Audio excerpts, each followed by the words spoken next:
Our earliest written account of the Lord's Supper comes from 1 Corinthians chapter 11. Let a person examine himself then, and so eat of the bread and drink of the cup. For anyone who eats and drinks without discerning the body eats and drinks judgment on himself. I feel like we might have taken Paul's words here about examining ourselves out of context.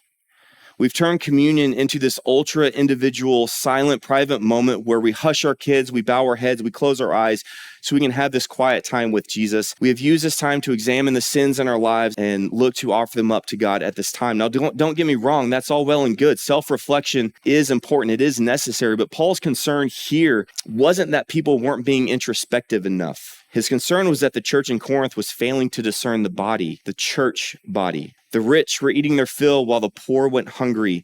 Some were feasting while others had nothing. The problem wasn't too little private reflection. It was too little community reflection.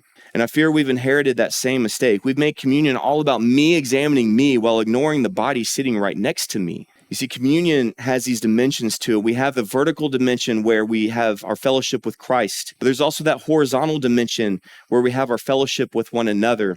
And all too often, I feel that we focus on the vertical while neglecting the horizontal. Communion is not something we do together. It's something we do that brings us together. It unites us with Christ. It unites us with each other in this room. It unites us with something far bigger. When we gather at this table, we're not just joining with our congregation here. We're joining with every Christian across the world who shares this meal on the Lord's Day. From house churches in China to cathedrals in Europe to small village churches in Africa, we join with the missionaries we support here at Leander all around the world and the churches they serve. We share the same bread, the same cup, and the same Lord. And it's more than just a mental recall. Rather, it's a remembrance that brings the past into the present, where we become a part of it. At the table, we're connected to the church of the past, the apostles who first broke bread, the early church of Acts, and the millions of believers who have gone on before us. But we're also connected to the church of the future, those who will come after us, our children, our grandchildren, our great-grandchildren, that great multitude that John saw in Revelation chapter 7. This is a moment where time and eternity intersect.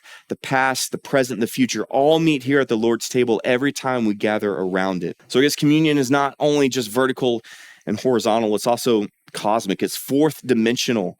It stretches across geography and history and eternity. And every time we eat this bread and drink this cup, we declare that we are part of something so much bigger than ourselves. At this table, we don't just look back to the cross. We look around at each other. We look across the globe and we look forward to the kingdom and the day where we will eat it anew beside our Father and the Lamb who gave his life up for us. The table is where the church becomes the church.